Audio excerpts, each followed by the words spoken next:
had a very good telephone conversation, extremely good, with Senator Schumer a little while ago. We're working on various elements of the deal, and the Democrats are very much wanting something to happen, and the Republicans likewise are very much wanting something to happen. And I think it will. I spoke at length with Mitch McConnell, and there's tremendous spirit to get something done, so we'll see what happens. But my conversation was very good with Senator Schumer. I thank you all for joining us, and I'd like to begin by providing an update on what we are doing to minimize the impact of the Chinese virus on our nation's students. With many schools closed due to the virus, the Department of Education will not enforce standardized testing requirements, very importantly, for students in elementary through high school for the current year. They've been through a lot. They've been going back and forth, schools open, schools not open. It's been all standardized testing, and, we're not going to be enforcing that, so I think you can let the people know. I think probably a lot of the students would be extremely happy. Some probably not. The ones that work hard, maybe not, but it's one of those things. Unfortunate, very unfortunate circumstance. We've also temporarily waived all interest on federally held student loans. They'll be very happy to hear that. And I've instructed them to take that action immediately. And today, Secretary DeVos has directed federal lenders to allow borrowers to suspend their student loans and loan payments without penalty for at least the next 60 days. And if we need more, we'll extend that period of time. Borrowers should contact their lenders, but we've given them very strong instructions. So we've temporarily waived all interest on federally held student loans. That's a big thing. That's going to make a lot of students very happy. And we have more to come on student loans, more good news for the students, but we'll do that at a different time. This morning, the Treasury Department also announced that we're moving tax day from April 15th to July 15th. So we're moving it out to July 15th so that people will have time, and people will be able to, hopefully by that time, we'll have people getting back to their lives. Families and businesses will have this extra time to file with no interest or penalties. We're getting rid of interest and penalties. However, if you have refunds or credits you would like to claim, you may still file. In other words, you can file early if you are owed money by the IRS. Other than that, we're moving it all the way out to July 15th. No interest, no penalties. Your new date will be July 15th. Today, our team will also provide an update on our continuing effort to prevent the transmission of virus across America's borders. And I watched what's been happening in California with Governor Newsom, and this morning with Governor Cuomo, and I applaud them. They're taking very strong, bold steps, and I applaud them. And we're all working together. We're working very closely together, including those two governors. But I would say, based on the call, the media was there. I think we can say that with respect to virtually every governor on that call. I think every governor. We had almost all of them, if not all of them. And I would say that you could see for yourselves that the level of respect and esprit de corps working together was extraordinary. There was nobody angry, nobody upset. We're able to help them, and that's what we're all about. We want to help. We're doing things that a lot of people wouldn't be able to do. But the relationship with governors and states is, I think, very extraordinary, especially under the circumstances where this just came upon us. We're working with Canada and Mexico to prevent the spread of the virus across North America very closely. You heard what we did yesterday with Canada. And Secretary of State Pompeo will be making a statement in a little while having to do with Mexico and the border. And Chad Wolf will likewise be making a statement. There's a joint comprehensive effort in collaboration with our neighbors. The measure and all of those measures that we're putting in place will protect the health of all three nations and reduce the incentive for a mass global migration that would badly deplete the healthcare resources needed for our people. And so we are working very closely with Mexico very, very closely with Canada. The relationship's never been better. We're all working for toward the same goal. Our nation's top healthcare officials are extremely concerned about the grave public health consequences of mass, uncontrolled cross-border movement. And that would be mostly, and even beyond, but mostly during this global pandemic. Every week, our border agents encounter thousands of unscreened, unvetted, and unauthorized entries from dozens of countries, and we've had this problem for decades. For decades, you know the story, but now it's with the national emergencies and all of the other things that we've declared, we can actually do something about it. We're taking a very strong hold of that. And we have before, but this is now at a level that nobody's ever approached. In normal times, these massive flows place a vast burden on our healthcare system. But during a global pandemic, they threaten to create a perfect storm that would spread the infection to our border agents, migrants, and to the public at large. Left unchecked, this would cripple our immigration system, overwhelm our healthcare system, and severely damage our national security. We're not going to let that happen. So we have a lot of information, and they'll be discussing that in a moment. To confront these public health degrees, the Centers for Disease Control and Prevention has decided to exercise its authority under the Title 42 of the U.S. Code to give customers of border protection the tools it needs to prevent the transmission of the virus coming through both the northern and the southern borders. So we're treating the borders equally, the northern border and the southern border. They're both being treated equally. A lot of people say that they're not treated equally. Well, they are. As we did with Canada, we're also working with Mexico to implement new rules at our ports of entry to suspend non-essential travel. These new rules and procedures will not impede lawful trade and commerce. Furthermore, Mexico is taking action to secure our own southern border and suspend air travel from Europe. So we're coordinating very closely with the air travel going to Mexico and then trying to come into the United States.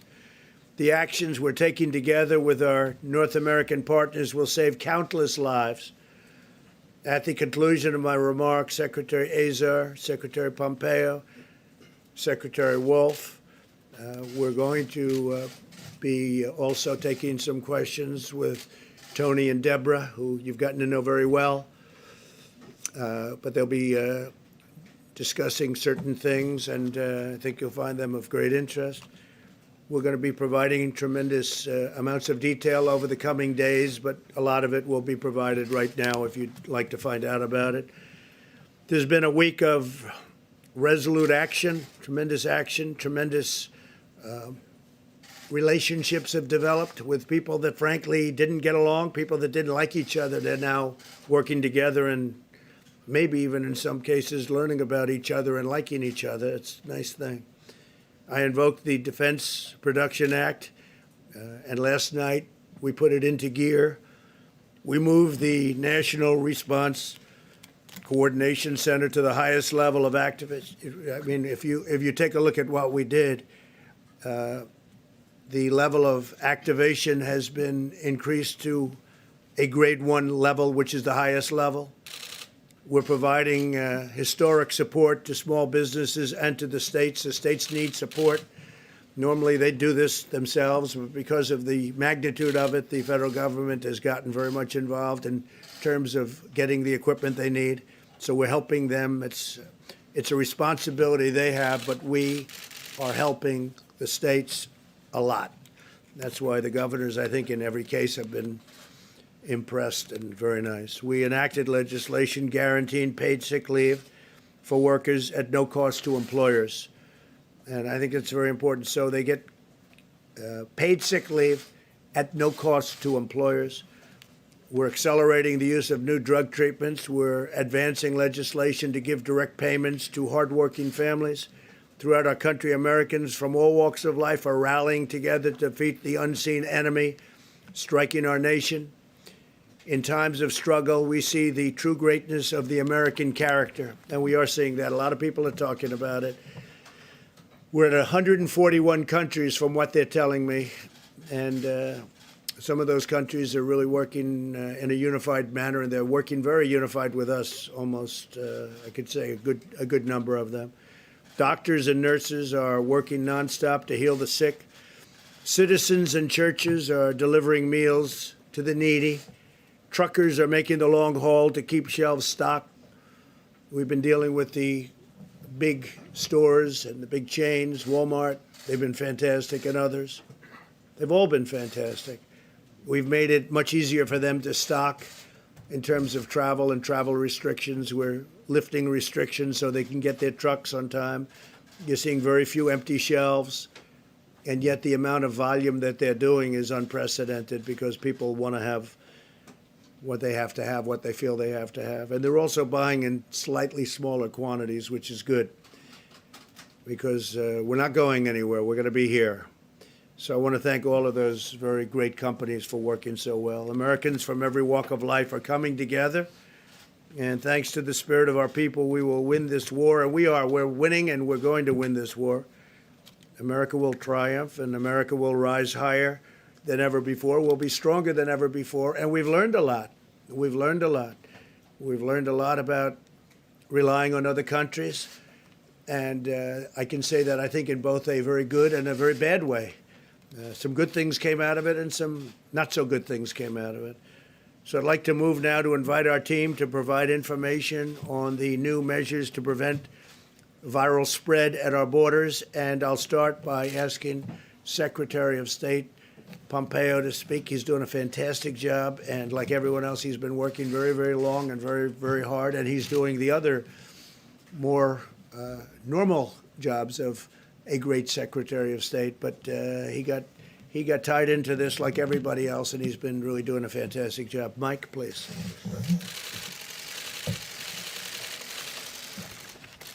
Thank you, Mr. President. Before I address the efforts that we've been engaged in to push back against the Chinese virus, I want to assure the American people that, as President Trump just said, your State Department, your entire national security team is staying focused on the other diplomatic challenges around the world. Those include reducing risk to America from Afghanistan, holding the Iranian regime accountable for its malign activity, and our counterterrorism efforts against ISIS remain a priority for our team. Our number one priority across those mission sets remains the protection of the American people. The President and our team are very focused on it. I'll take this moment, too, to thank my team, State Department team, who is working long hours all around the world to take care of Americans who are stuck at places around the world. I'll talk about that more in just a minute. You've all seen Dr. Birx with me, State Department official who's doing great work, but I want to give a shout out to all of the State Department team here in Washington and around the world that are working overtime to help us push back against this pandemic. Under the President's leadership this week, we've taken two important steps. First, as President Trump announced on Wednesday, the United States and Canada jointly agreed to restrict all non-essential traffic across our border. This decision goes into effect tonight at midnight. The restrictions will be reviewed after 30 days, and they exclude traffic and movement across the border for work or other essential reasons. We're grateful to have such an outstanding friend to the north who is committed, as we are, to defeating this virus. I also want to announce today that the United States and Mexico have agreed to restrict non-essential travel across our shared border. Both our countries know the importance of working together to limit the spread of the virus and ensure that commerce that supports our economy continues to keep flowing. Here, too, the United States is glad to have a friend who's working side by side us in the fight. Secretary Wolf will talk a little bit more about the details of how we're working alongside our partner in Mexico to keep our southern border safe and secure as well. On another note, yesterday the State Department issued a Level 4 global travel advisory. This means that all international travel from U.S. citizens should be avoided. In countries where commercial departure options remain available, U.S. citizens who reside in the United States should arrange for immediate return to the United States unless they're prepared to remain abroad for an extended time. If you choose to travel internationally, your travel plans may well be severely disrupted. And finally, I want to talk about the disinformation that people are seeing, both on Twitter and around the world, some of it coming from government, some of it coming from other individuals. Just urge everyone, as they're seeing information information that at one time suggested somehow this virus emanated from the United States Army, this information about lockdowns that are taking place. Every American, indeed people all around the world, should ensure that where they turn to for information is a reliable source and not a bad actor trying to create and flow information that they know is wrong. This is a tough fight. The American people are tougher. Our diplomatic teams are working around the clock to help them keep safe both home and abroad. And we're showing once again the global leadership that America has always delivered. And it's been great to see countries around the world rally behind what President Trump and our team are doing. Thank you. Thank you, Mike. Thank you very much. And we'll take questions right after this. Chad Wolf, please. Right behind you. Well, let me start off by thanking the President and the Vice President for their continued leadership and commitment for protecting the American people during this crisis. Early on, the President, again, took unprecedented actions to restrict travel from areas affected with the coronavirus. And to date, DHS has screened over 200,000 individuals coming back from those affected countries. This has been an immense undertaking, but one that the men and women of DHS have successfully accomplished. Today's announcement is yet another example of the extraordinary steps the administration is taking to ensure the safety of the American public. Before I comment on the CDC order that I'm sure Secretary Azar will later elaborate on, let me first address the progress as Secretary Pompeo and others have made with our Canadian and Mexican partners regarding cross-border travel. As we continue to evaluate common sense measures that reduce risk and prevent further spread, it only makes sense that we have looked at the measures that our neighbors to the north and south are undertaking. And so we've been working closely with those partners since the earliest days of this virus and the outbreak. And again, as the President said earlier this week, and Secretary Pompeo, we've reached an agreement with both Canada and Mexico to limit non-essential travel across our land borders. Let me be clear that neither of these agreements with Canada or Mexico applies to lawful trade or commerce. Essential commercial activities will not be impacted.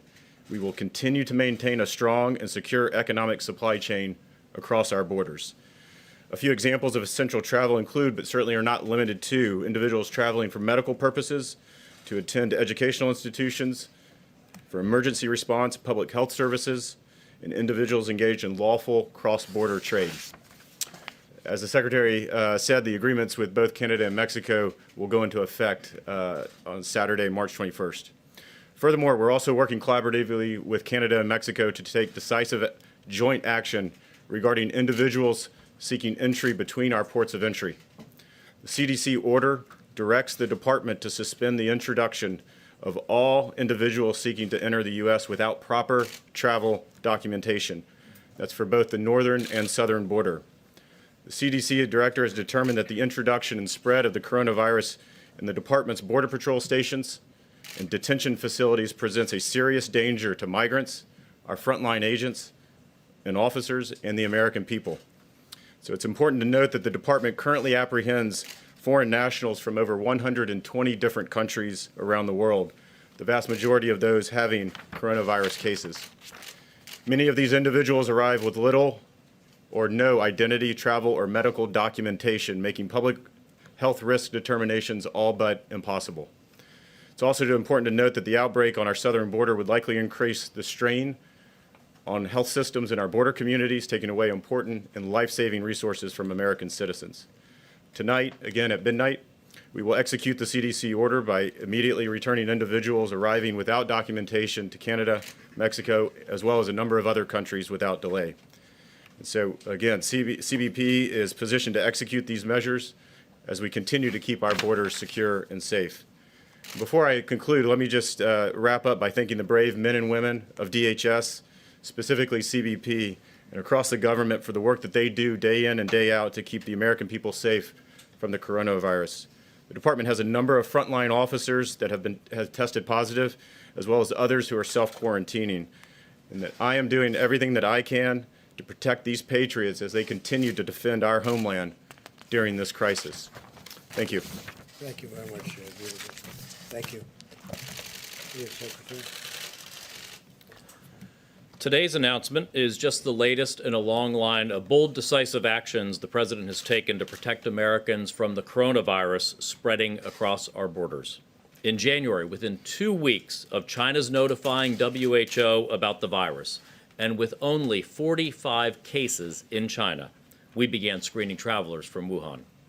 Then over time, as the outbreak evolved, the president restricted travel from China, Iran, and Europe.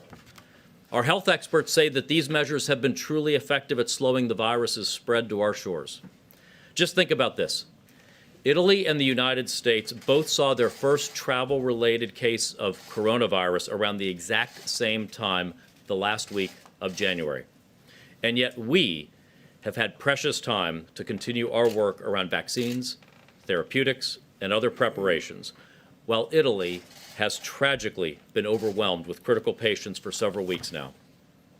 The president today is taking action to slow the spread of infectious disease via our border.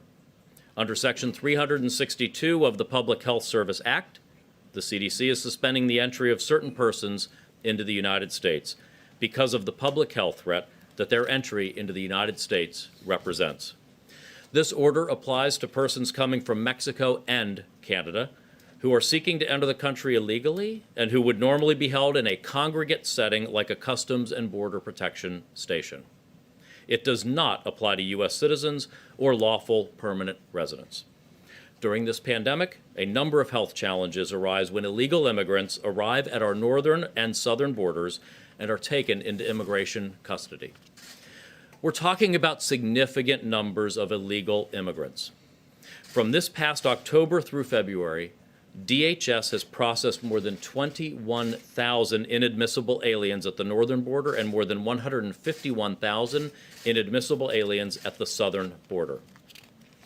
CBP facilities were never designed to hold large numbers of people and to protect agents and migrants from infection during a pandemic, nor to treat them for a novel virus if large numbers are infected. When held at border facilities, these migrants risk spreading the virus to other migrants, to CBP agents and border healthcare workers, and even the United States population as a whole.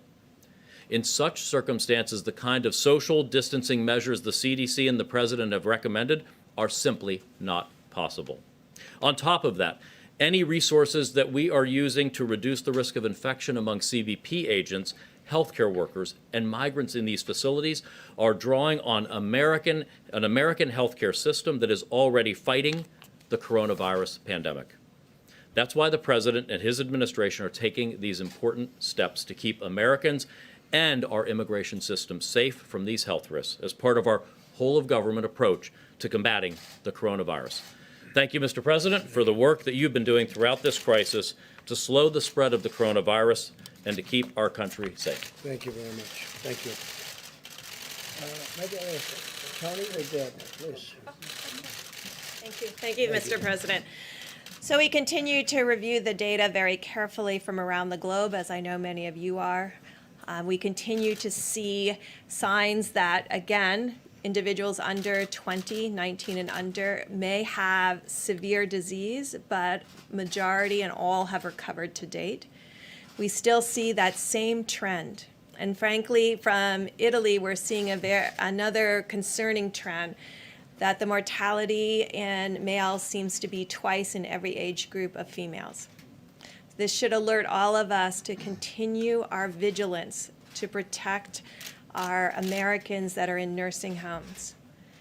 This requires all of the community, and when you see the sacrifices that many Americans have made, the sacrifices that the service industry has made to close their restaurants, close their bars, and so that the spread is discontinued, and then you really understand how all of Americans must make the same sacrifice.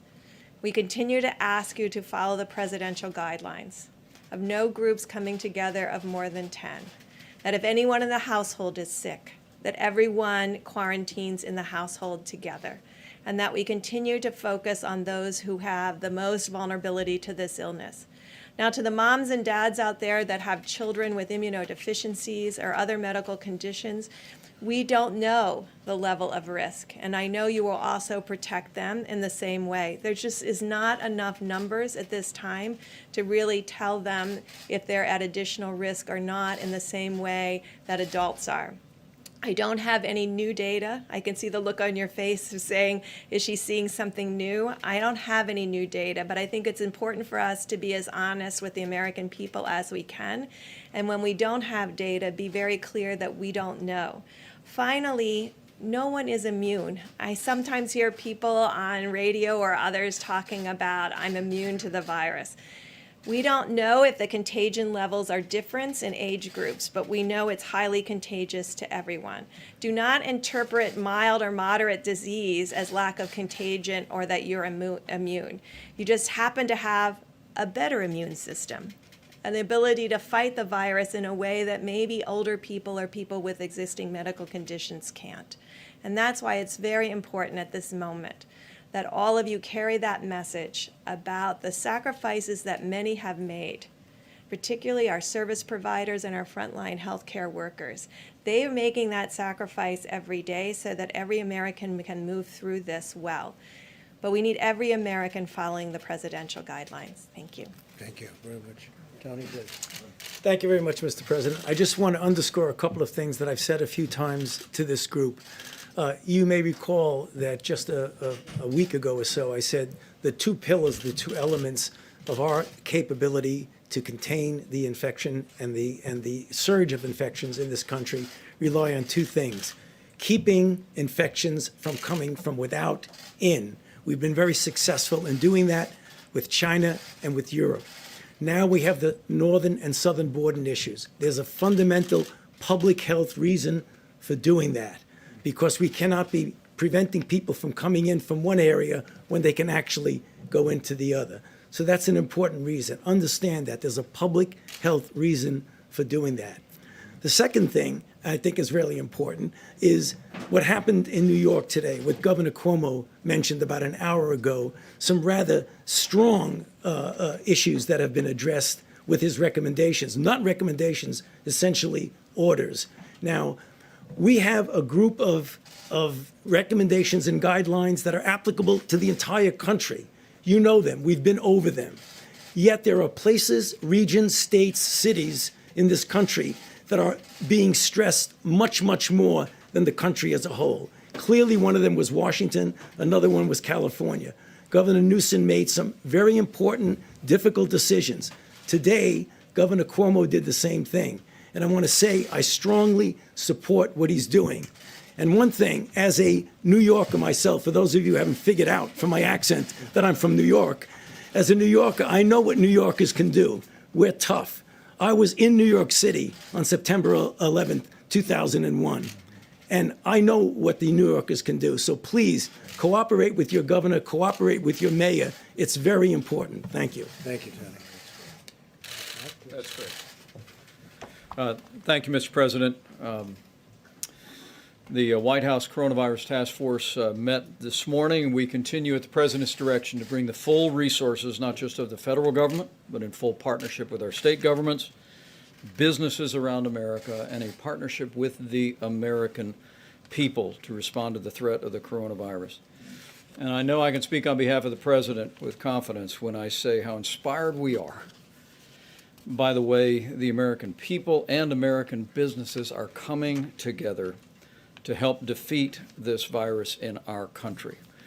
Millions of Americans are putting into practice the President's 15-day guidelines, and we encourage everyone, even those that are not in areas with significant outbreak, to review these guidelines over the next week and more and put them into practice, and you'll continue to do your part. Later today, we'll be talking with manufacturers around the country, and the President and I continue to be inspired by the way American industry is stepping forward. We have businesses around the country that are literally volunteering to retrofit plants to help us meet the needs of our healthcare workers and our healthcare system in confronting the coronavirus. As the President mentioned yesterday, following his decision to put FEMA in the lead, the emergency declaration, we actually met with all the nation's governors from the FEMA National Response Coordination Center. The President and I, our entire team at the federal level, couldn't be more grateful for the efforts of all of our governors in implementing the guidance that is being issued not only from our task force, but also in taking strong measures in their own communities to protect their citizens. We want to urge every American to heed your local authorities, listen to their guidance, and also do your part to slow the spread. We reiterated to all of the governors that The President, by putting FEMA in the lead, will continue to implement a plan that is locally executed, state-managed, and federally supported that puts the health of America first. We have received a report today, as the President mentioned, on our legislative team on Capitol Hill. We're working with Republicans and Democrats at this very hour to pass an economic recovery package that the President described, and we hope to see the Congress act on that early next week. On the subject of supplies, we continue to make steady progress on testing. Thanks to the President's involvement of commercial labs, the public and private partnership, more and more Americans are being tested every single day. And tomorrow, Admiral Gua and FEMA will update the American public on the status of testing and our support of state-based testing efforts that are literally expanding by the hour. On the subject of medical supplies, we continue at the President's direction to pursue every means to expand the supply of personal protective equipment for the extraordinary and courageous healthcare workers that are ministering to the needs of people impacted by the coronavirus. We have a policy of procuring, allocating, as well as conserving the resources that we have in our system. And now that the President worked with the Congress to make industrial masks fully available for hospitals to be able to purchase, to be able to use as protective equipment, we're more encouraged than ever about the availability of those important N95 masks to our healthcare facilities. And over this weekend, we'll be announcing a major procurement from the federal government of N95 masks as well. We're also encouraged that we're finding new alternatives to increase the supply of ventilators. We've mentioned that we have a federal stockpile, some 20,000 ventilators on standby, but that doesn't count the tens of thousands of ventilators that are in our healthcare system around the country. But the President has challenged us to work to free up other ventilators from other sources around the country. And there are two different ways that we're doing that. Number one, in our recent discussion with anesthesiologists, we've literally identified tens of thousands of existing ventilators that can be retrofitted and converted to be ventilators for people struggling with the coronavirus. But also, on the President's behalf, on behalf of all of our task force, we want to continue to urge every American and every American hospital and healthcare facility to postpone any elective medical procedures. This will free up bed space, free up hospital capacity for people that are struggling with the coronavirus, and it'll also free up equipment that our healthcare workers need. It is inspiring that we continue to receive reports that businesses around America are donating N95 masks to their local hospitals. Businesses large and small are donating hundreds, in some cases millions of N95 masks. And I know how grateful the President is, and we all are. And let me close by saying, as all of our experts have said many times, while the threat of serious illness to the average American from the coronavirus remains low, every American can do your part to reduce the burden on your health, on your family, the burden on our healthcare system, and especially the threat to the most vulnerable among us by putting into practice the President's 15 days to slow the spread. And as the President said at the outset of his remarks, I know that millions of Americans are doing that just now, and the greatness of the American character is shining forth. Thank you, Mike. Thank you very much. Okay, thank you. Go ahead. You Caitlin. had a call with Senator Schumer. He says you've now agreed to invoke the Defense Production Act to actually make those medical supplies that hospitals say are in severe shortage. So two questions. Is that what you're doing now? It is. I did it yesterday. We invoked it, I think, the day before. We signed it the evening of the day before and invoked it yesterday. We have a lot of people working very hard to do ventilators and various other things, yes. So you're using it now to tell businesses We are they need to using make it. ventilators, masks, We are respirators? for certain things that we need, Okay. including some of the very important emergency. I would say ventilators, probably more masks to a large extent. We have millions of masks which are coming and which will be distributed to the states. The states are having a hard time getting them, so we're using the Act. The Act is very good for things like this. We have millions of masks that we've ordered. They will be here soon. We're having them shipped directly to states. So you said you would you were signing this but not invoking it. This is what you said yesterday, and that you would only do so in a worst case scenario. So are we now at a worst case scenario? We need, no, it's no different other than we need certain equipment that the states are unable to get by themselves. So we're invoking it to use the powers of the federal government to help the states get things that they need, like the masks, like the ventilators. Yes, Steve? Governor Cuomo has done in New York, is there any more consideration to a national lockdown to keep people in their homes? I don't think so. Essentially, you've done that in California, you've done that in New York. Those are really two hotbeds. Those are probably the two hottest of them all in terms of hotspots. I don't think so, because you go out to the Midwest, you go out to other locations, and they're watching it on television, but they don't have the same problems. They don't have, by any means, the same problem. New York, California, Miami, the governor's doing an excellent job. Governor DeSantis in Florida. We have some pretty hot spots in Florida, too. But we're and the state of Washington, of course. But that was largely, if you look at it, it was one nursing home that had problems like you wouldn't believe. So no, we're working with the governors, and I don't think we'll ever find that necessary. We're about a week into your 15-day guidelines. Are you happy with the progress? Would you like to see? I am happy. I am happy with it. We'll have to see what the results are at the end of 14 days, let's say. We'll know by the 15th day to see what we do. But I'm certainly honored by the way the American people are working, because it's work. It's work not to work. This is the first time this has ever happened. And we're working out a tremendous financial package for them so they don't work. Who ever heard of this? Usually you work out a financial package to get people working. We're asking people not to work.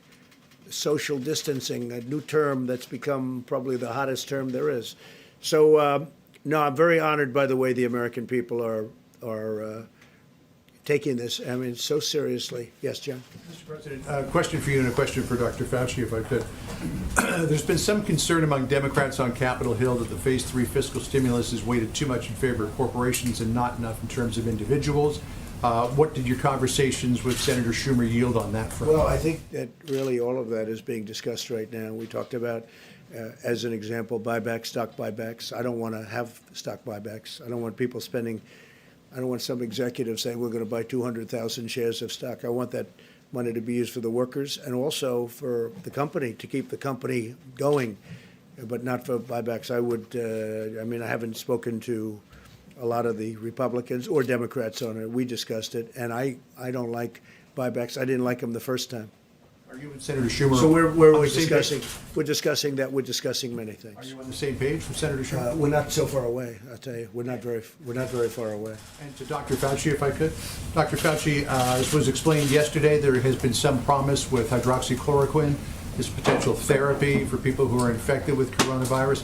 Is there any evidence to suggest that, as with malaria, it might be used as a prophylaxis against COVID-19? No, the answer is no, and the evidence that you're talking about, John, is anecdotal evidence. So as the commissioner of FDA and the president mentioned yesterday, we're trying to strike a balance between making something with a potential of an effect to the American people available at the same time that we do it under the auspices of a protocol that will give us information to determine if it's truly safe and truly effective.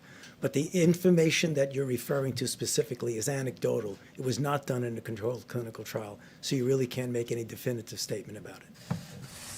Mr. President, on those therapies. I think, without seeing too much, I'm probably more of a fan of that than maybe than anybody. But I'm a big fan, and we'll see what happens. And we all understand what the doctor said is 100% correct. It's early, but I've seen things that are impressive, and we'll see. We're going to know soon. We're going to know soon, including safety. But, when you get that safety, this has been prescribed for many years for people to combat malaria, which was a big problem, and it's very effective. It's a strong drug. So we'll see. Fairly effective against SARS.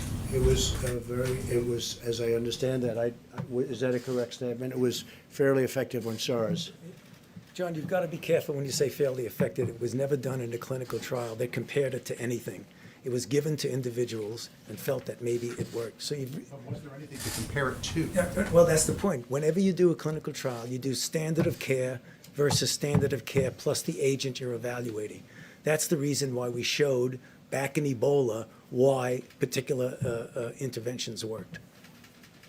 Sir, on that topic. Mr.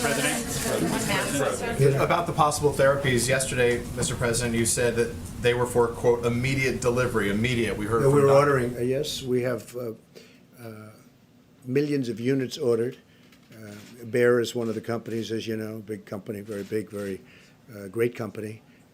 Millions of units are ordered, and we're going to see what happens. We're going to be talking to the governors about it, and the FDA is working on it right now. The advantage is that it has been prescribed for a totally different problem, but it has been prescribed for many years, and everybody knows the levels of the negatives and the positives. But I will say that I am a man that comes from a very positive school when it comes to, in particular, one of these drugs, and we'll see how it works out, Peter. I'm not saying it will, but I think that people may be surprised. By the way, that would be a game changer. But we're going to know very soon. But we have ordered millions of units. It's being ordered from Bayer, and there is another couple of companies also that do it. For clarity, Dr. Fauci said there is no magic drug for coronavirus right now, which you would agree. I guess on this issue, Well, I think we only disagree a little bit. Sorry. I disagree. Maybe and maybe not. Maybe there is, maybe there isn't. We have to see. We're going to know. Is it We're gonna possible? Is it possible that your impulse to put a positive spin on things may be giving Americans a false sense of hope? No, I and don't think so. misrepresenting I the don't think preparedness so. right now. No, I don't think so. I think that I think it's got The not yet approved drug. Such a lovely question. Look, it may work and it may not work. And I agree with the doctor, what he said. May work, may not work. I feel good about it. That's all it is, just a feeling. I'm a smart guy. I feel good about it. And we're going to see. You're going to see soon enough. And we have certainly some very big samples of people. If you look at the people, you have a lot of people that are in big trouble. And this is not a drug that obviously, I think I can speak from a lot of experience because it's been out there for over 20 years. So it's not a drug that you have a huge amount of danger with. It's not like a brand new drug that's been just created that may have an unbelievable monumental effect, like kill you. We're going to know very soon. And I can tell you, the FDA is working very hard to get it out. Right now, in terms of malaria, if you want it, you can have a prescription. You get a prescription. And by the way, and it's very effective. It works. I have a feeling you may, and I'm not being overly optimistic or pessimistic. I sure as hell think we ought to give it a try. I mean, there's been some interesting things happened and some good, very good things. Let's see what happens. We have nothing to lose. You know the expression? What the hell do you have to lose?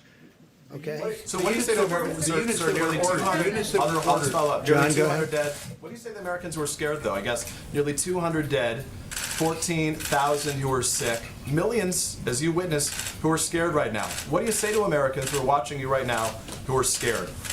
I say that you're a terrible reporter. That's what I say. Go ahead. I I think it's a very nasty question, and I think it's a very bad signal that you're putting out to the American people. The American people are looking for answers, and they're looking for hope. And you're doing sensationalism, and the same with NBC and Comcast. I don't call it Comcast. I call it Concast. Let me just for whom you work. Let me just tell you something. That's really bad reporting. And you ought to get back to reporting instead of sensationalism. Let's see if it works. It might and it might not. I happen to feel good about it, but who knows? I've been right a lot. Let's see what happens, John. Can I get back to the science and the logistics You ought to here? be ashamed of yourself. The units that were ordered, are they for clinical trials or are they for distribution to the general patient population? We are going to, as I understand it, we are going to be taking samples in New York. Governor Cuomo very much is interested in this drug, and they are going to work on it also after they get a certain approval. We're waiting for one final approval from the FDA. We'll see what happens. But we'll use it on people that are not doing great, or even at the beginning of not feeling Sort well. of fall under the. And John, what do we have to modified lose? auspices. So this would sort of. Wait, John, it's been out there for so long. We hear good things. Let's see. Maybe it works or maybe it doesn't. I understand all that. I'm just thinking of the application here. So that would be under sort of a modified compassionate access? We're doing that, I guess, and that's what it's called, yeah. Yes. I would I'd like Dr. Fauci, if you don't mind, to follow up on what the president is saying. Should Americans have hope in this drug right now? And sir, I would like to follow up on Peter's question here. Could you please address Americans in this country who are scared right now? This is a very valid concern that people have. No, there really isn't that much of a difference in many respects with what we're saying. The president feels optimistic about something, his feeling about it. What I'm saying is that it might be effective. I'm not saying that it isn't. It might be effective, but as a scientist, as we're getting it out there, we need to do it in a way as while we are making it available for people who might want the hope that it might work, you're also collecting data that will ultimately show that it is truly effective and safe under the conditions of COVID-19.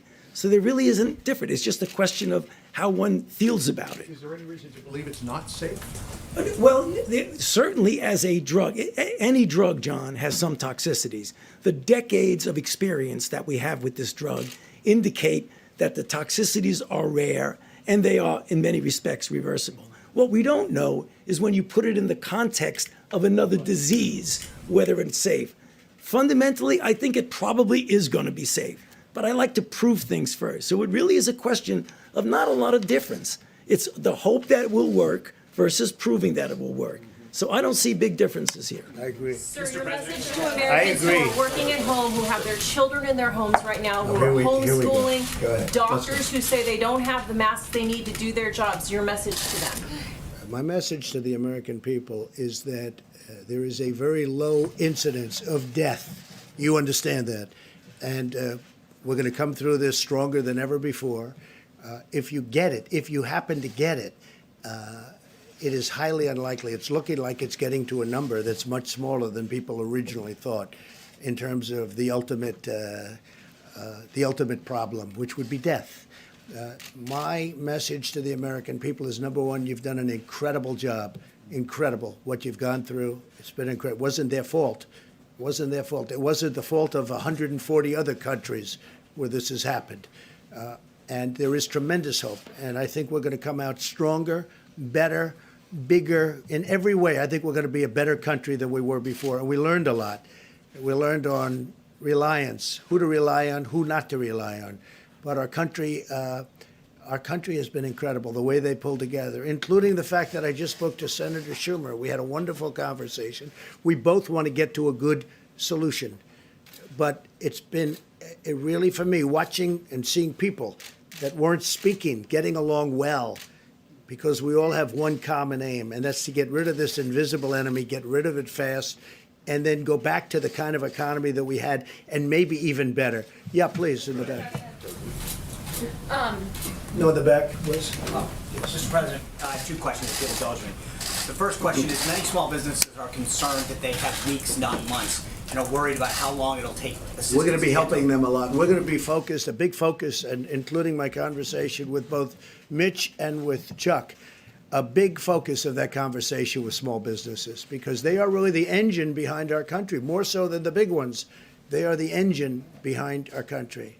Second, if I may, sir, are you concerned about members of Congress that may have used information they learned on updates to sell stocks and profit off of this? I'm not aware of it. I saw some names. I know all of them. I know everyone mentioned Dianne Feinstein, I guess, and a couple of others. I don't know too much about what it's about, but I find them to all be very honorable people. That's all I know. And they said they did nothing wrong. I find them, the whole group, very honorable people. Yeah, please. Mr. President, so the whole group would include Richard Burr, the head of the Intelligence Committee, and it also would include Senator Kelly Loeffler. And so the question is whether or not they should be investigated for that behavior. Well, it also includes Dianne Feinstein, a Democrat. You didn't mention her name. Why didn't you mention her name? And I think she's a very honorable person, by the way. So I'm not saying, but So it's interesting that any you mentioned two senator- people, but you don't mention one that happens to be a Democrat. Any senator, should they be I don't know, because I'd investigated have for to this look at it, possibly, but I find them to be honorable people. Yeah. You said the other day you see yourself as a wartime president right now, leading the country through this pandemic that we're experiencing. Do you really think, going off on Peter, going off on a network is appropriate when the country is going through something like I this? do, because I think Peter is, I've dealt with Peter for a long time. And I think Peter is not a good journalist when it comes to fairness. But he's asking for your message to the country. Oh, I and think then it's a you good went off on message Peter. because I think that the country has to understand that there is indeed, whether we like it or not, and some of the people in this room won't like it, there's a lot of really great news and great journalism, and there's a lot of fake news out there. And I hear it all, and I see it all, and I understand it all because I'm in the midst of it. So when somebody writes a story or does a story on television, and I know it's false, I know it's fake, and when they say they have 15 sources have said, and I know there's no sources, they're just making it up. I know that, and I call Peter out, but I call other people out too. And, you know, this is a time to come together, but coming together is much harder when we have dishonest journalists. It's a very important profession that you're in. It's a profession that I think is incredible. I cherish it. But when people are dishonest, they truly do hurt our country. Yeah, in the back. Please, go ahead. Mr. President, China has been in communication with the United States and also WHO about coronavirus Right, in that's true. January. That's and true. the U.S. shut its border to travelers from China on February the 2nd. Also, Wuhan has been in lockdown since January the 24th. And this all happened almost 2 months ago. Why did you still say if you could have known it earlier? And also, you have been calling coronavirus. Well, I have to say this. We have, and I can speak for myself, but I have a very good relationship with China and with President Xi. I have great respect for President Xi. I consider him to be a friend of mine. It's unfortunate that this got out of control. It came from China. It got out of control. Some people are upset. I know President Xi. He loves China. He respects the United States. And I have to say, I respect China greatly, and I respect President Xi. Okay? Calling coronavirus. Can I ask more about stock buybacks? Many of the airlines and Boeing did stock buybacks. Is this a deal breaker for you in this? No, but I never liked stock buybacks from their standpoint. When we did a big tax cut, and when they took the money and did buybacks, that's not building a hangar, that's not buying aircraft, that's not doing the kind of things that I want them to do. And we're now talking about buybacks. We didn't think we would have had to restrict it because we thought they would have known better. But they didn't know better. In some cases, not in all cases, obviously. Some people did an incredible job. They built plants all over the country. I mean, you'd see what's happened. I mean, we were doing, until this invisible enemy appeared, we never had an economy like this. But there were some companies that used that money to buy back stock, driving up the price of the stock artificially in many cases. I don't like that. I don't like it. And as far as whether or not we'll have that, allow them, when we give them money, because we have to keep these great companies in business because of the workers. Frankly, for the most part, because of the workers. The workers are my number one concern. But the way we take care of the workers is we have to keep the companies going. I am fine with restricting buybacks. In fact, I would demand that there be no stock buybacks. I don't want them taking hundreds of millions of dollars and buying back their stock because that does nothing. Yeah, please. Thank you very much. One for Dr. Fauci and then hopefully one for you. Sure. And one thing, Secretary of State Pompeo is extremely busy, so if you have any question for him right now, could you do that? Because you know what I'd like to do? I'd like him to go back to the State Department, or as they call it, the Deep State Department, if you don't mind. I'd like to have him go back and do his job. So does anybody have any question? Please. Mr. Secretary, can I ask you? Go ahead, you want to call somebody? Can I ask what Yeah, how about you? Only for the the Secretary. exemptions on work travel, can you define that? Is all work, anyone with a work visa can still cross the border? Can you define what, like, the measures that you're taking? It's a great question. We're working, we're very real concerned about H-2A visas, in particular agricultural workers need to get across. We're going to make sure that we do everything we can to keep that part of our economic lifeblood working between our two countries. DHS and the State Department will work together. We want to make sure and keep commerce between Canada, the United States, and Mexico alive, functional, and prepared for the day that this economy bounces back like we expected it will. Mr. Secretary, the Mexican government has not announced any travel ban on Europe.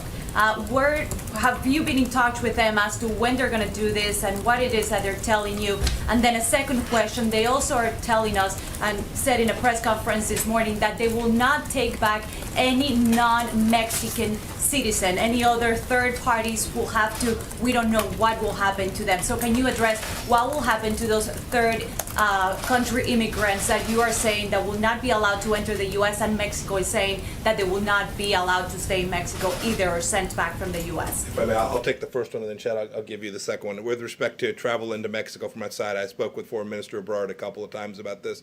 I'm very confident we're going to get to a really good place that protects the Mexican people and the American people from those who might be traveling into places where we've got designations, the Schengen zone from China, so that they're not coming into Mexico and then coming into the United States. I'm very confident we'll do that, and we'll make that announcement shortly, together. And again, as we implement the CDC's order, again, we're going to take a number of individuals that cross the border illegally and repatriate them or remove them quickly back to Mexico, back to the Northern Triangle, and back to any other country. So we're going to do that in a rapid fashion. We'll continue to work with Mexico to make sure that Mexican nationals go back as well as other populations. But are you sending Guatemalans back to Guatemala or Cubans back to Cuba? What would you do with those third countries that are not Mexicans? So we're doing all of the above. We're going to be sending, again, individuals back to Mexico, individuals back to the Northern Triangle countries, Cuba, Haiti, all of the, again, 122 different nations that we see, nationalities that come across that border. We'll be sending them back individually to their countries, but also working with Mexico to send additional populations back there as well. And just to put it, when you said, before you said the non-Mexicans going to Mexico, we're not sending them to Mexico. We're sending them back to their own countries, not to Mexico. Why would Mexico take people that aren't from Mexico? We're sending them back, in the case of Guatemala, Honduras, El Salvador, a lot of other countries, they go back to the country from where they came. Okay, and Mike, please. Secretary Pompeo, on the issue of disinformation, is there any particular locus for this disinformation, or is it diffused? It's pretty diffused, unfortunately, but we've certainly seen it come from places like China and Russia and Iran, where there are coordinated efforts to disparage what America is doing in an activity to do all the things that President Trump has set in motion here. Other than what you're doing this morning, what are you doing to fight back? Lots of things, lots of work. One of the things we want to make sure is the American people go to trusted sources for that information. But we've made clear, we've spoken to these countries directly that that they need to knock it off, that we don't approve of it. And then there are a handful of other things we're engaged in to make sure that the right information is out there and accurate information is given. This idea of transparency and accurate information is very important. It's how we protect American people from something like this ever happening again. Mr. Secretary, the Peace Corps volunteers. You want the American people to be coming to trusted sources of information. Does it undermine you at all when the president stands up here and he attacks news outlets calling us untrustworthy? Somebody else have a question? Mr. Secretary, the Peace Corps volunteers have the Peace Corps volunteers. Secretary. Please. In terms of Americans who find themselves stranded in places where there are no longer flights to get back to the United States, what efforts are being made to help them? I appreciate that question. So we're doing lots of things. We've had a couple places in particular, Peru and Morocco. I think we've had the first 2, maybe 3 now flights out of Morocco. We're going to work to get people back. We're urging individuals when they can get back on their own. They traveled there on their own. When they can get back there on their own, they ought to try to do that. But we have a team stood up at the State Department, the Repatriation Task Force, that is working each of these instances. So we've heard from individuals, members of Congress. We're trying to get Americans back from these places where air travel has been disrupted. And we'll get that done over time. We'll get it done successfully. Do you have any sense of how big that problem is? How long is there any sense of just how big that problem is? How many people? We don't know the full scale of it yet, but we think we have the largest number identified, and we're working. If there are those who are watching that are someplace, and you can go on the State Department website. You can log into, I think it's step.gov. You can go to STEP and log in, and we'll track it, and we'll try to get everybody back just as best we can. Secretary, how long are these border restrictions likely to last along the south and north borders? Well, they'll last as long as we need to do it to protect the American people from the virus. I couldn't tell you how long it's going to last. Have you determined whether Iran is responsible for that rocket attack last week? So maybe we shouldn't say that.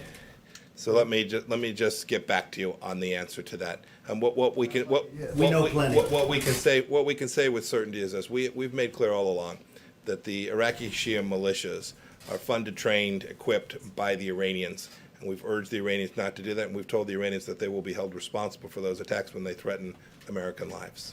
Secretary Peace Corps volunteers, the Peace Corps volunteers that are in 60-plus countries, have they all been returned? You know, I don't know if they're all back or not yet. I know that they were directed to come back. I know that most of them are back. I couldn't tell you if we have all of them back yet. And I then don't know. Secretary Esper's not here, but to get tests to the troops in Iraq and Afghanistan, are you able to give us a progress report on the status of that, if they're all able to get tests? I don't know the answer to that. I know we have State Department officials, too, who are concerned, want to make sure we get them tests, our team as well, and we're working on that. We've had significant success on that to date. There are a few places we've not been able to get them, but we will. We'll get them there. Secretary Pompeo, how exactly are you going to get those Americans back, and do you have any plans to get the military involved in that? We're going to use all the tools we can. These first efforts are combined commercial, private flights that will fly in, bring them back to a destination here in the United States. So we'll do that. There are some that will travel back other ways as well. And we've worked with the Department of Defense to say where there is space available, we'll be able to bring them back on those flights as well. It's a whole government effort to make sure we get them back. They're gonna help us every place they can. Secretary Nesbitt, I've talked about it a couple times. Thank you, Secretary. Question on Iran again. Is there any consideration to relaxing sanctions on Iran during the coronavirus crisis, as they've been particularly hard hit? That's an important question. The whole world should know that humanitarian assistance into Iran is wide open. It's not sanctioned. We've offered to provide assistance to the Iranians as well. I talked with Dr. Tedros from the World Health Organization about this. We're doing everything we can to facilitate both the humanitarian assistance moving in and to make sure that financial transactions connected to that can take place as well. There is no sanction on medicines going to Iran. There's no sanctions on humanitarian assistance going into that country. They've got a terrible problem there, and we want that humanitarian medical healthcare assistance to get to the people of Iran. But the sanctions themselves, no movement. We are working to do all the things we've had in place for the first 3 years here to deliver security for the American people. They know the answer. Iran, they know the answer. Iran, the leaders, they know the answer to your question. Was it appropriate for the president to call your department the Deep State Department at a time when thousands of diplomats are working very hard around the world to combat this pandemic? I've worked with the president for 3 years now. I know how much he values the people that work on my team. I know when I was the director of the Central Intelligence Agency how much he valued the work we did. I know that he watches our team, Dr. Birx, all the team that's working to push back against this virus to keep America safe. I know how much he values them. What a good answer. Yes, go ahead. Mr. President, Can I ask a question? Mr. President, Very true, too. Go ahead. Mr. President, No, behind you.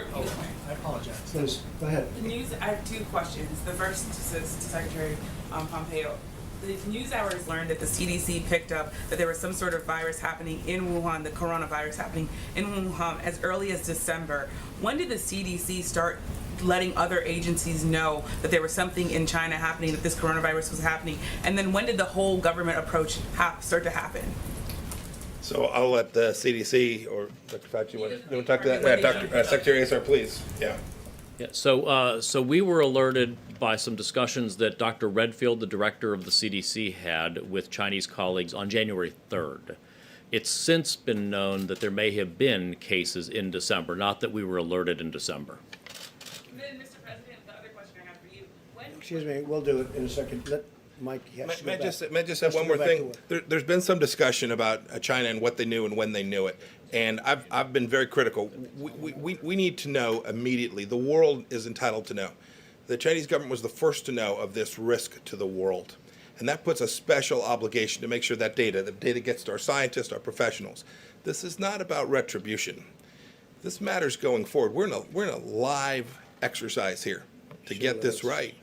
We need to make sure that even today, the data sets that are available to every country, including data sets that are available to the Chinese Communist Party, are made available to the whole world. It's an imperative to keep people safe. We talk about the absence of data sets, not being able to make judgments about what to do. This is absolutely critical. This transparency, this real-time information sharing isn't about political games or retribution. It's about keeping people safe. And so when you see a delay in information flowing from the Chinese Communist Party to the technical people who we wanted to get into China immediately to assist in this, every moment of delay connected to being able to identify this the risk vectors, creates risk to the people all around the world. And so this is why it's not about blaming someone for this. This is about moving forward to make sure that we continue to have the information we need to do our jobs. Mr. Secretary, what message do you think it sends to other countries when you have the President of the United States lashing out at reporters? I've had my frustration with reporters too. All I ask when I talk to the media is that you listen to what we say and report it accurately, and it's frustrating. It's frustrating when you see that doesn't happen. It's enormously frustrating. We have a responsibility to tell the American people the truth, and those who are reporting on what it is we're doing and saying have an equal responsibility to report accurately. What message does it send to countries when you're lashing out at reporters? Actually being reported, that the news media. I've seen many things at the State Department be reported wildly inaccurately on multiple occasions, and I have spoken to those reporters about it each and every time, and I will continue to do so. Mr. President, Senator Johnson has suggested. Well, I'd rather have, if you could finish up with the Secretary of I State. think I've worn them out, Mr. President. Well, let me Is ask everybody you both. finished, Secretary of State? Let me ask you both, if that's all right. Mr. Secretary, Senator Johnson has suggested that you and the administration may be overreacting. He said, we don't shut down our economy because tens of thousands of people die on the highways. We don't shut down our economies because tens of thousands of people die from the common flu. At worst, 3.4% of Americans will die from this virus, he said. What do you say to people that have that view? That's 11 million people he's talking about. Well, I can just say the entire world is agreeing with us because they all have their choice, and everybody's doing the exact same thing. We want to shut it out, and we can do that, and we'll see what happens in 2 weeks and 3 weeks. But if we can save thousands of lives, and even millions of lives potentially, you don't know where it goes, but you could be talking about millions of lives. So if you look at the world, I mean, you have some very smart people in the world, you have some smart leaders in the world, and everybody's doing it the way we're doing it. I think we're doing a better job than hopefully most, if not all. We're doing a very effective job, but we'll know better in 14 or 15 days. But, you know, you're talking about hundreds of thousands, and maybe more than that, numbers of people. And, you know, we can bring our finances back very quickly. We can't bring the people back. Mr. President, to follow up on that, there are millions of people out there that share that view, that say, I don't really need to shut things down. I don't really need to stay away from stores. I can go to the beach. And those people making multiple actions exponentially, it's the difference between life and death. Yeah, I agree with that. But I think I'd like to have Anthony answer that, because to be honest, that's what he does. And we had a lot of very talented people telling us what they think we should do.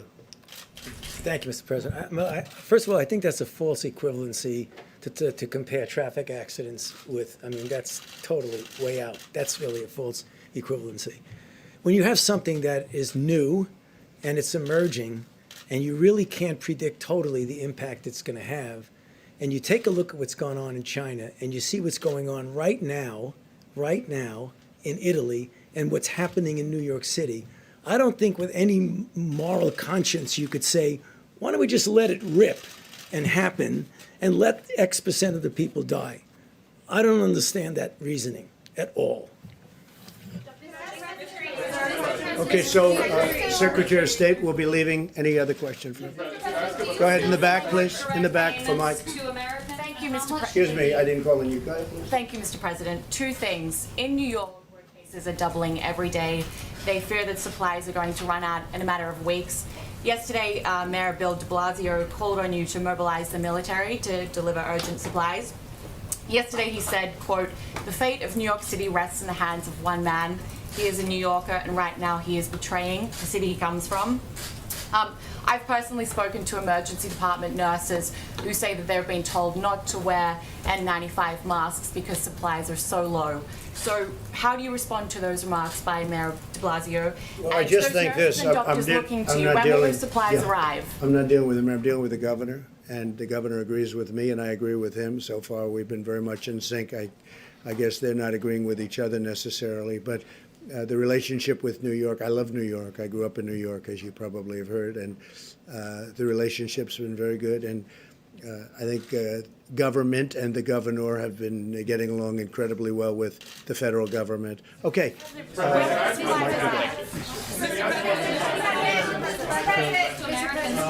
Question for Secretary Wolf, if I could.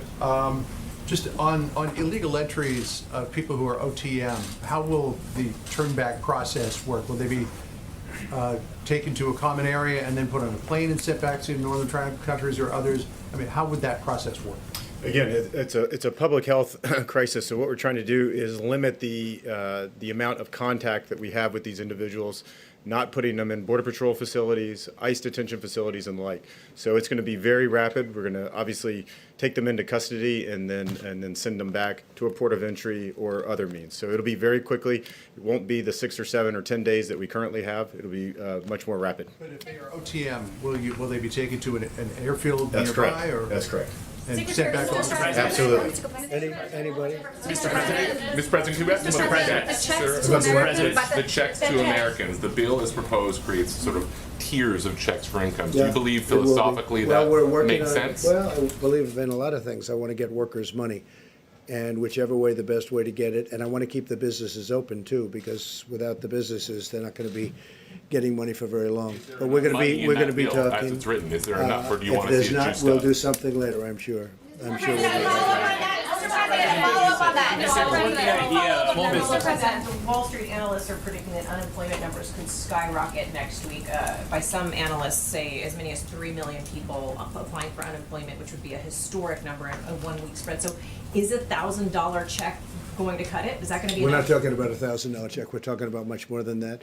We're also talking about doing phases. If this doesn't work, we're going to keep doing until we get it going. And frankly, once we get the economy back, and once this enemy is defeated, the invisible enemy, as I call it, once it's defeated, we get the economy back. It's going to all come back to us very quickly. It comes back very quickly. We have a tremendous economy.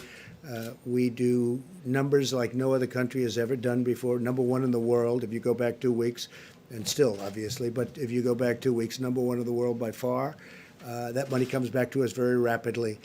We want to keep it, we want to have it so that when we, not if, but when we win the war with the invisible enemy, when we win it, these companies can immediately start. Not that they have to start rebuilding, which takes a long time. Steve? You're confident that those are Steve, jobs that'll please. come back if Please. someone applies for I'm unemployment next confident. week? What projections for job losses in March and April are you hearing? Well, we're looking at different numbers. We have a best case and a not best case, but the big thing is to defeat the virus. Once that virus is defeated, Steve, I think everything else falls in place very rapidly. I think you're going to have a tremendous upswing. A lot of people agree with me. If you look at your stock market geniuses, and some of whom are not geniuses, but they think they are, a lot of people think that I'm right about that, that once we defeat the virus, I think you're going to have a very steep, like a rocket ship, it's going to go up, and everything will be back. And I really believe we're going to be stronger than ever before. Yeah, go ahead. Mr. President, on the issue of supplies, you've told governors to try to find whatever supplies they can on their own. Absolutely. But some of them are now saying when they go to try to buy them, they're being outbid by the federal government. Well, you heard my news conference yesterday. So not Those that, I mean, governors to that do. was sort of yesterday's news. No, that does happen because they want to buy supplies. We want to buy as a backup to them in case they can, and sometimes that will happen. But regardless of who gets them, when they need them, we're getting them to them. Now, we're doing the Production Act. We're doing it very much, and we have a lot of things cooking right now at a high level. Remember this. Nothing like this has ever happened before. Over 140 countries. And you have supply chains that are broken down for two reasons, because they can't supply that much and because people are sick and they can't be on the chain. So you have a lot of interesting things all over the world. You have supply chains that broke down because of the illness and also because of the quantity. But we're getting it ordered, we're getting it done, and if you just have to, look, some of you were at the call yesterday where I spoke with the governors, almost all of the governors, and every one of them was very impressed with what we've done. Go ahead, in the middle, please. There are reports saying that the Labor Department has told states not to disclose their unemployment numbers. Do you agree with that decision? I'd have to talk to him. I would have to talk to him. Just one more clarifying question, if I could, on the DPA. I just want to be clear. Are you saying that the administration is requiring these industries to create these products, or just asking? You know, so far we haven't had to. It's an amazing thing that happened. We're getting calls from automobile companies. We're getting calls from other companies saying they have plant capacity. They want to make ventilators. They want to make other things. We are literally being besieged in a beautiful way by companies that want to do the work. They want to do the job. They want to help us. They want to help our country. So we haven't had a problem with that at all. President, how do you help out states and localities that are trying to bid on things like ventilators and other items that are being outbid by the Well, federal when they government? call us, they let us know. If there's a conflict, they will call us and we will drop our bid because we want them to go first because their point of sale. So we've had 4 or 5 instances where literally that was happening because, we're both trying to get stock. And if we're going against, they will call us. The smart ones, frankly, will call us, and we will immediately, we want them to buy it because it gets to them quicker if they buy it. Do they know that they're We're able to really do this? there. They know that, and it's happening more and more where they're calling and they're saying we're bidding against each other. They want to get it. They'll get it much quicker that way. Go ahead, please. Mr. President, a question for Secretary Azar. There are labs across the country that don't have the testing supplies they need. What specific actions Well, it's is the going very administration well. taking? I tell you what. What specific actions We inherited are an being obsolete taken? deal, and we made a good thing out of it. I haven't heard that question in a while, but go ahead. Yeah, Why don't so, you- so first, we're making tremendous progress in terms of lab testing. Tens of thousands of tests are being done every single day, both through the CDC and the public health labs, as well as now through the private sector commercial labs. They're getting to scale. They have supplies. They have high throughput.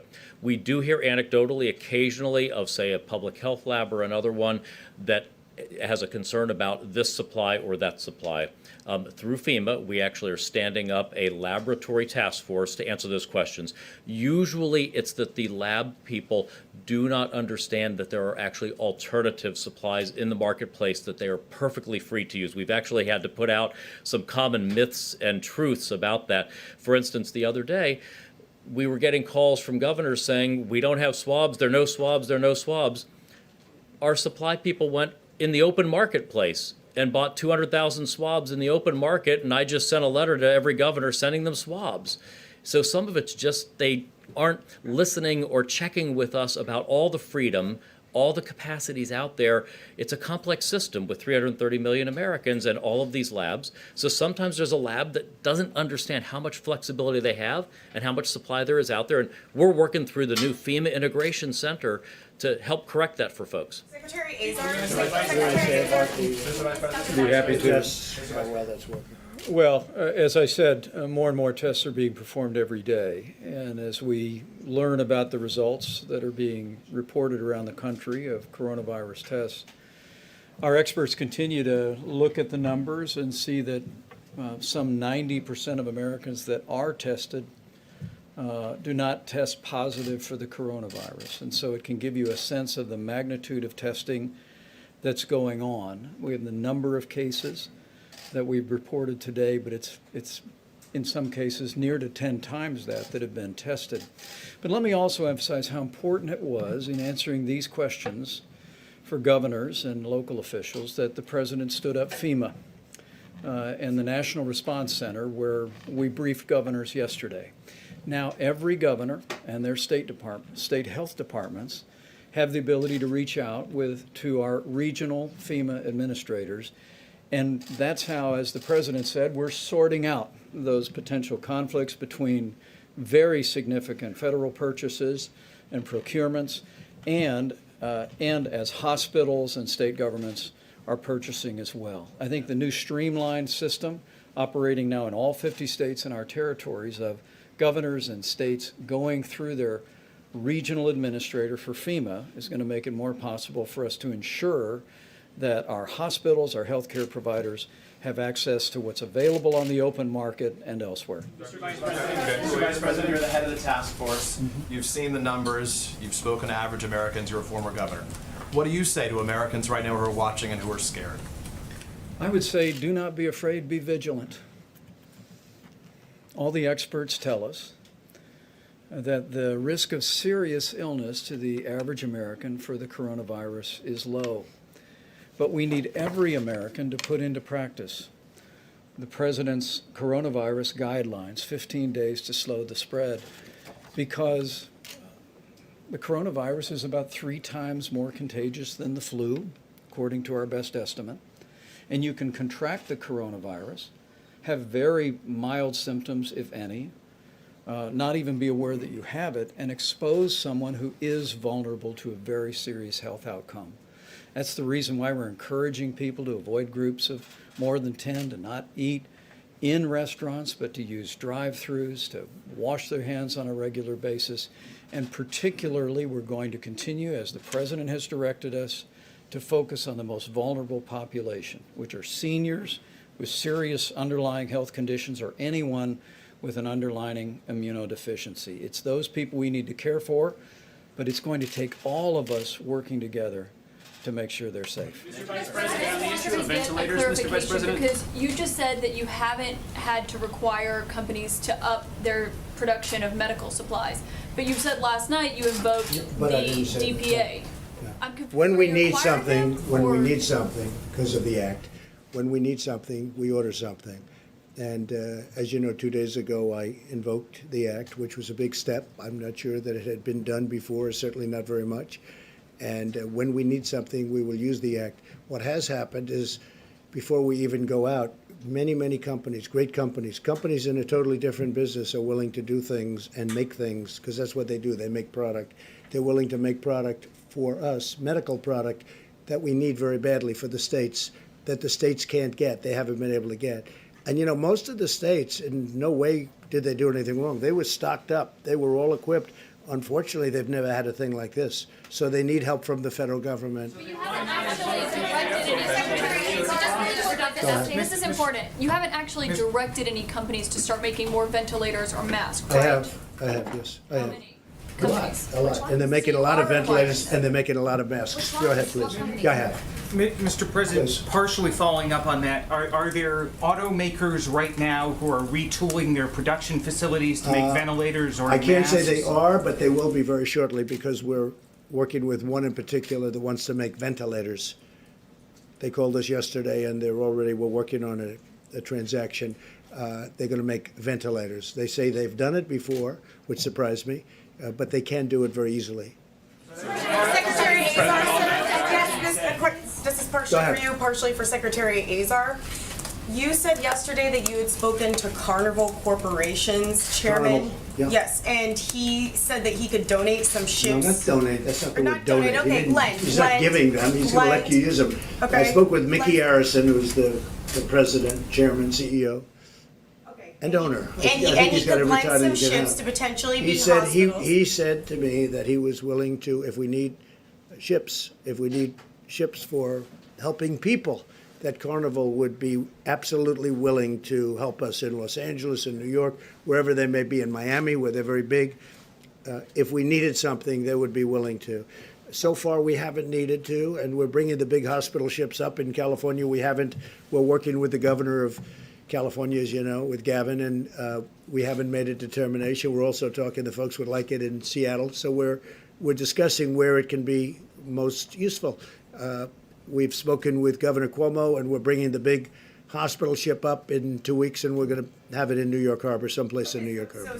So my question is, one, it sounds like you haven't taken them up on it yet, but No, I have taken you them up. could. I said if we need it, I'll let you know. Okay. That's called taking them up. And secondly, Right now, we don't need cruise it. ships have a lot of frequently contacted surfaces, and so this is where you come in, Secretary Azar, potentially Dr. Fauci. Do you have concerns about the cruise ships being used as hospitals? Well, I can tell you they're very clean, and also those surfaces, the germ, as you know, the virus, disappears over a period of time. And these ships are very clean. They've been kept very clean. They've been gone over, but the virus, as you know, if it's on a surface for a certain, they have actually charts, different kinds of surfaces, it disappears over a period of Why not time. just use hotels? What are you trying to get at? Go ahead. Well, that's what I'm asking. Why not It just use hotels? disappears, the virus disappears when it's on surface after a certain number of days, or in some cases hours, depending on the surface it's in. Go ahead, please. Thank you. A quick follow-up. So can you name any of the companies that you've asked to start making these ventilators or face masks? I will be, but first I want to get the approval from the company, because I don't want to be doing that. Okay, I assume they'd like it, but I'll let you know. Okay, well, thank you. And this is for Dr. Fauci. One company that has openly stated it is General Motors.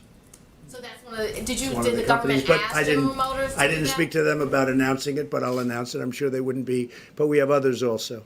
Okay, thank you. Okay. And so for Dr. Fauci, there's new research out from that the CDC has released that many of the people that have, or that 13% of the people with the coronavirus got it from someone that was asymptomatic.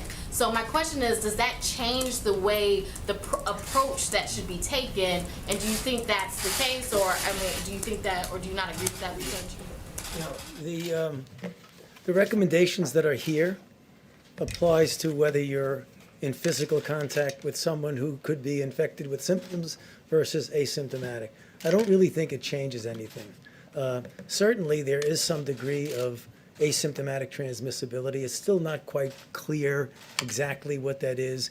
But when people focus on that, I think they take their eye off the real ball, which is the things you do will mitigate against getting infected, no matter whether you're near someone who is asymptomatic or not. It's the same thing. Physical separation and the care that's outlined here is going to take care of both of those things. Thank you, Mr. President. I have a question about testing.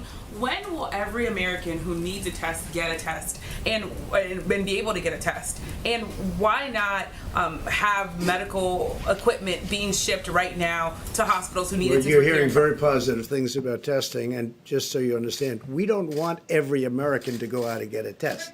350 million people. We don't want that. We want people that are that have a problem, that have a problem with they're sneezing, they're sniffling, they don't feel good, they have a temperature. There are a lot of different things. You know them better than I do. So ready? We don't need that. But what we are having is we're having these private labs have come in. They've been really fantastic. And we also have a great system for the future. Because as I said, we inherited, meaning this administration, an obsolete, broken system that wasn't meant for anything like this. Now we have a system that you can see, because look, we're well into this and nobody's even talking about it except for you, which doesn't surprise me. There are Americans, though, who say that they have symptoms and they can't get tests. Well, okay. What do you say to the Americans who are scared that they have symptoms and they can't get but we don't want everybody to go out and get a test because there's no reason for it. Yeah. Americans who have symptoms. We'll do and one can't get more a after test. this. Fauci, because Kevin Hassett is one of the people who is now suggesting that the real way to get to the end of this, for life to return to normal, is for every single person living in this country to be tested. That way you could see who's contagious, and you could then have people who don't have it go back to work. Is there any possibility that this country could ever get to a point where every single person could be tested, and how long would that take? Thank you for the question. I've heard that before. I don't connect the dots there. I don't see how testing everybody in the country is going to help you to implement this. This should be implemented universally, at least at this level for everyone. The things we spoke about a while ago, that you want to really ratchet it up, like Governor Newsom is doing in California, like Governor Cuomo is doing in New York, or how you put an end to this outbreak. Testing is important. It would be nice to know, and there are certain things you could do, but let's not conflate testing with the action that we have to take. Whether or not you test, do this. I'm not putting down testing as an important issue, but people seem to link them so much that if you don't have universal testing, you can't respond to the outbreak. You really can. But I do think, and that's after listening to Tony and everybody else that's an expert, I do think it's important that not everybody be tested. If you feel great and if you have no symptoms whatsoever, it's just not a good thing to be doing. All right, Steve? A question for Dr. Fauci. Yesterday you mentioned the possibility of aerosol transmission of the virus. How likely is that to happen? I mean, the possibility of aerosol transmission always comes up when you have situations like that. It comes up with influenza. It came up with SARS, in which there was a documented, one-off episode of some aerosol transmission. Aerosol means that it can stay in the air for a period of time because it's in a droplet that's very small and doesn't go down. Is it possible that there is aerosol transmission? Yeah, it certainly is. But clearly, what we have seen in the situations where people have gotten infected from the areas that we have experienced, China, South Korea, now Europe, most of it is in a situation where people are close enough to each other that a symptomatic person will have a real droplet transmission. So I'm not ruling out the possibility that it's aerosol. But again, it's not going to substantially change doing this. Dr. Fauci, quick follow-up just on the testing issue. Let me just ask this in a very simple way. What is the demand pressure on testing in this country, and are we meeting it? I get the same calls that many of you get, that someone goes into a place who has a symptom and wants to get a test, and for one reason or other, multiple, logistic, technical, what have you, they can't get it. That is a reality that is happening now. Is it the same as it was a few weeks ago? Absolutely not, because as the Secretary and others have said, right now that we have the private sector involved, the availability, not only just availability, but the implementation of the availability is getting better and better and better. Having said that, I understand and empathize with the people who rightfully are saying, I'm trying to get a test and I can't. So is that a way of saying we are not yet at a point where we are meeting the demand pressure? Well, the answer is yes, John. We are not there yet, because otherwise people would be never calling up saying they can't get a test. Well, I just can't emphasize enough about the incredible progress that we have made on testing. All of your reporting, and media outlets around the country are as well, that many, many more tests are being performed every day, literally by the tens of thousands. And this has only been made possible because several weeks ago the President brought in the commercial labs, these enormous companies, Quest and LabCorp, working with companies like Roche and Abbott Laboratories and Thermo Fisher, and said, we have this existing system of state laboratories and the CDC processing tests for certain infections. But given the magnitude of this outbreak, the President apprehended early on that it wouldn't be enough to meet the need.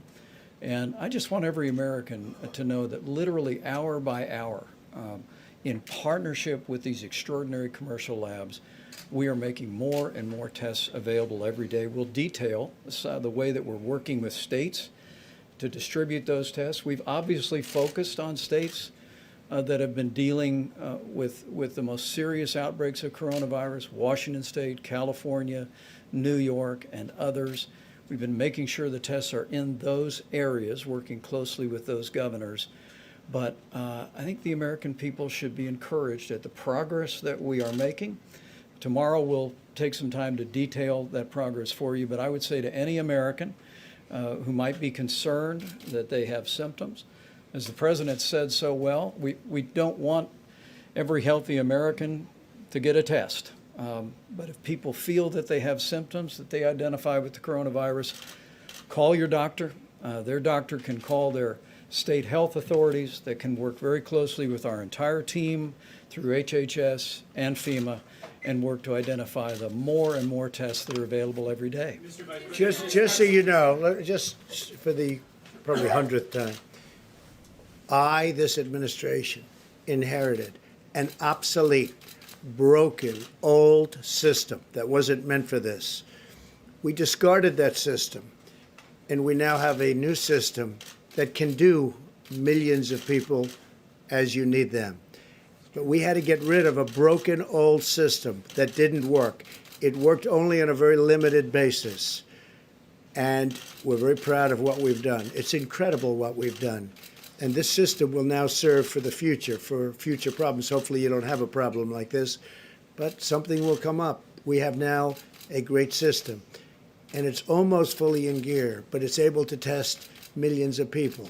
But we inherited a broken, old, frankly, a terrible system. We fixed it, and we've done a great job.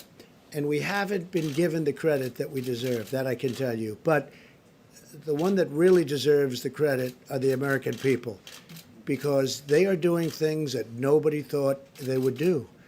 What they're doing is incredible, and we're making a lot of progress, and we'll see you folks tomorrow. Thank you very much. 怎么又晚了？这诊所太远了，这里多开几间就好了。政府里需要有我们的人，需求才会被听到。哎，你这……哎，你们两个都对，可光说有什么用呢？填好2020年的人口普查，就可以协助公共资金的分配，比如地方医疗、更多的政府席位。想要给自己发声啊，赶紧上网填，打电话也行。请上2020census.gov 完成普查。